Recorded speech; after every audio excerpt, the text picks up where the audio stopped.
Tonton video ini sampai selesai agar Anda tidak gagal paham.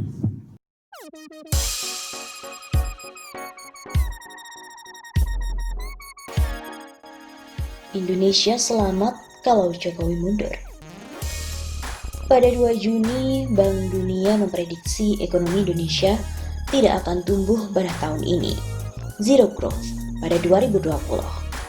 Bahkan dalam skenario terburuk, ekonomi Indonesia tumbuh minus 3,5%. Ini akan berdampak pada meluasnya pengangguran dan merosotnya daya beli masyarakat.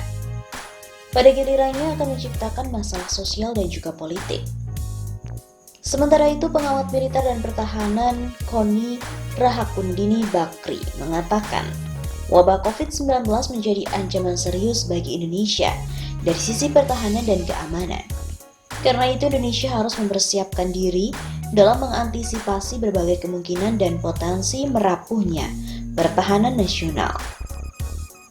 Katanya, sangat bisa mengancam kalau kita tidak siap.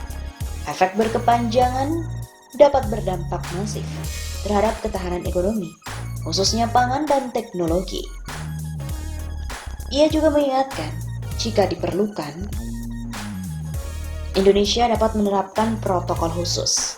Misalnya mengisolasi wilayah dan menerapkan darurat militer kebencanaan di seluruh wilayah yang penyebaran coronanya ini sulit ditekan. Semua dilakukan untuk mengantisipasi meluasnya COVID-19. Strategi lain membangun rumah sakit militer, ekstraksi pesakitan ke rumah sakit atau fasilitas darurat.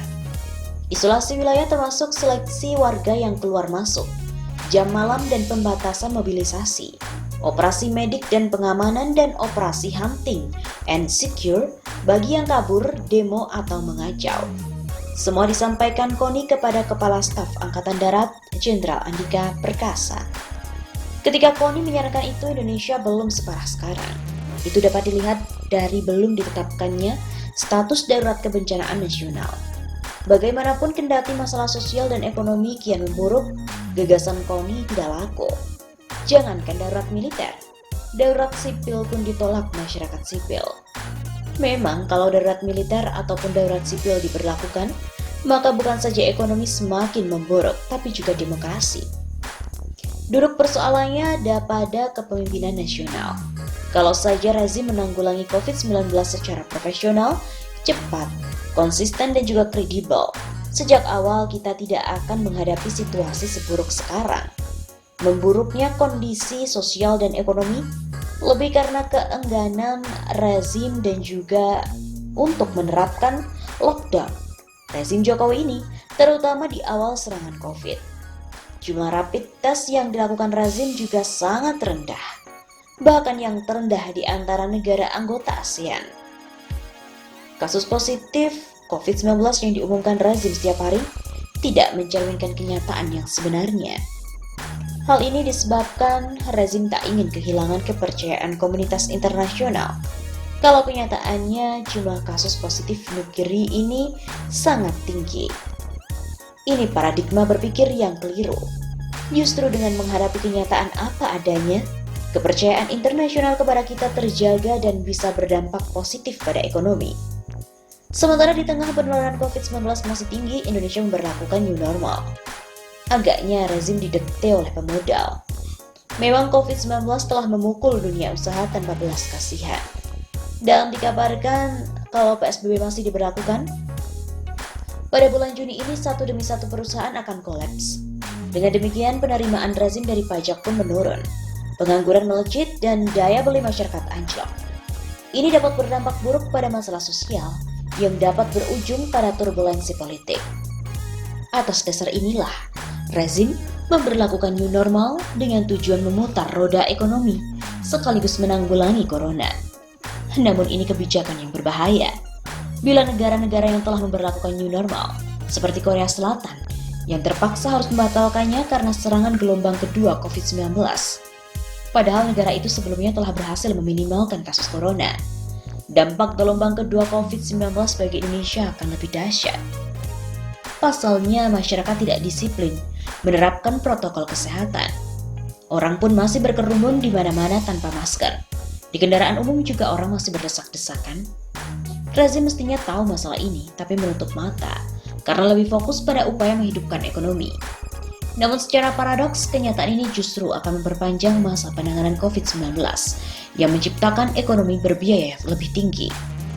Sementara itu, publik semakin tidak percaya pada rezim. Bahkan dunia usaha pun memunggungi rezim. Mereka menentang PP nomor 25 tahun 2020 tentang tabungan perumahan rakyat atau TAPERA. TAPERA ini memungkinkan rezim mendapatkan dana lumayan untuk mengisi pundi-pundinya yang menipis. Karena potongan gaji 3% oleh rezim, atau BUMN non-BUMN pun, atau pekerja mandiri, berarti rezim bisa mendapatkan dana dari ASN sekitar 12 triliun rupiah. Ditambah dana dari peserta BPJS tenaga kerja, berarti dalam setahun rezim mendapatkan 125 triliun rupiah. Bukan saja dunia usaha yang keberatan karena harus ikut menanggung 0,5% dari 3%, tapi juga tenaga kerja yang sedang dibelit ekonomi akibat wabah corona. Kalau dipaksa rezim, dunia usaha akan semakin terpukul dan daya beli masyarakat semakin terpuruk. Nampaknya rezim telah kehilangan sumber daya dan gagasan untuk menangani krisis COVID-19. Tak ada harapan Indonesia untuk membaik ke depan, karena sejak awal rezim ini sudah memperlihatkan inkompetensinya dalam mengurus negara kita. Dengan kata lain, rezim Jokowi tak dapat diandalkan untuk mengelola negara. Kalau dipaksakan, justru akan membahayakan negeri ini. Memang, pandemi COVID-19 melanda dunia, tetapi Indonesia termasuk salah satu yang paling parah karena sejak awal rezim bermain-main dengan wabah berbahaya ini. Ketika permainan tak dapat dilanjutkan, rezim mengeluarkan sejumlah blade yang tidak ada satupun efektif. Bahkan ada yang kontroversial dan membahayakan negara. Sebut saja Undang-Undang COVID-19, Perpu nomor 1 tahun 2020. Karena itu, jalan terhormat dan mendesak adalah Jokowi mengundurkan diri. Selain akan memberi kesempatan kepada mereka yang kompeten untuk menanggulangi krisis, juga mengembalikan kepercayaan rakyat kepada negara. Saat ini legitimasi rezim Jokowi telah anjlok secara drastis.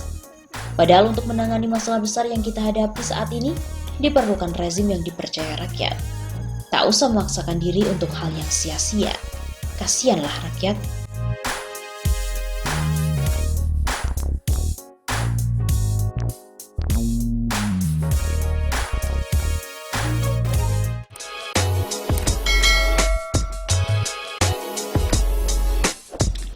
Ada beberapa skenario jika Joko Widodo lengser dari presiden akibat desakan dari rakyat Indonesia. Skenario yang pertama, skenario normatif jika presiden berhalangan tetap, maka otomatis wakil presiden menggantikan sampai masa jabatannya habis, sesuai dengan Undang-Undang Dasar 1945, Pasal 8 Ayat 1. Begitu kata pengamat politik Tarmizi Yusuf dalam pernyataan kepada wartawan beberapa waktu yang lalu. Kata Tarmizi, skenario wakil presiden Ma'ruf Amin menjadi presiden dapat terlaksana bila kondisi normal tanpa gejolak politik. Apalagi Ma'ruf bukan dan tidak punya posisi strategis di partai. Beda saat posisi Habibie pada tahun 1998. Dengan posisi politik Ma'ruf Amin saat ini, sulit diterima oleh partai politik. Posisi bergaining Ma'ruf Amin yang lemah menyulitkan skenario ini diterima semua pihak. Ungkap Tarmizi. Menurut Tarmizi lagi, skenario kedua, presiden dan wakil presiden dituntut untuk mundur secara bersama-sama, maka menurut Undang-Undang Dasar 1945, Pasal 8 Ayat 3, pelaksana tugas kepresidenan adalah triumvirat menteri, yaitu Menteri Luar Negeri, Menteri Dalam Negeri, dan juga Menteri Pertahanan. Dalam tempo selambat-lambatnya, 30 hari MPR memilih presiden dan wakil presiden baru yang diusulkan oleh partai politik atau gabungan partai politik.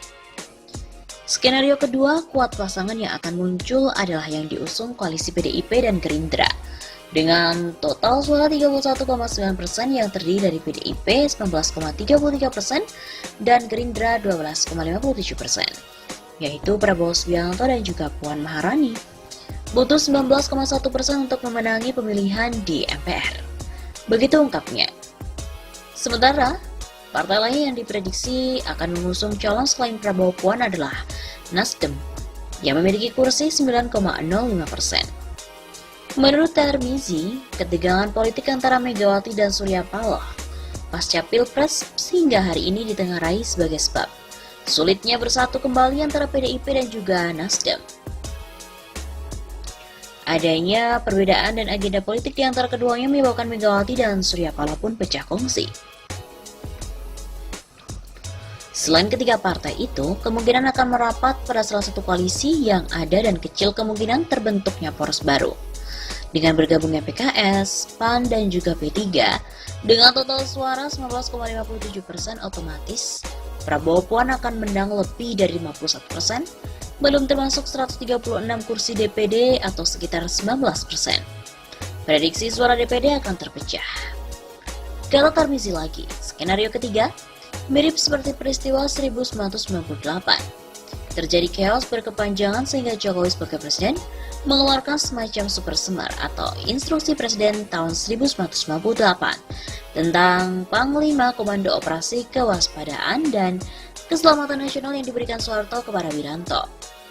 Gonjang-ganjing ABRI ketika itu diprediksi Wiranto tidak berani untuk menggunakan Impres tahun 98, seperti Soeharto menerima super semar dari Soekarno.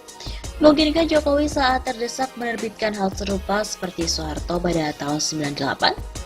Impres bukan kepada Panglima TNI, melainkan perintah pemulihan keamanan kepada KSAD Jenderal Andika Perkasa. Kecuali ada pergantian Panglima TNI oleh Andika Perkasa dalam beberapa bulan ke depan. Selain itu, ia mengatakan Jokowi sebagai Presiden Indonesia ke-7 sedang menghadapi tantangan sangat-sangat berat. Ekonomi terpuruk, korupsi merajalela, dan Omnibus Law RUU Cipta Kerja bisa menyebabkan krisis politik yang berujung lengsernya Jokowi. Lalu bertahankah Jokowi? Lihat dan tunggu dalam beberapa bulan ke depan apa yang akan terjadi.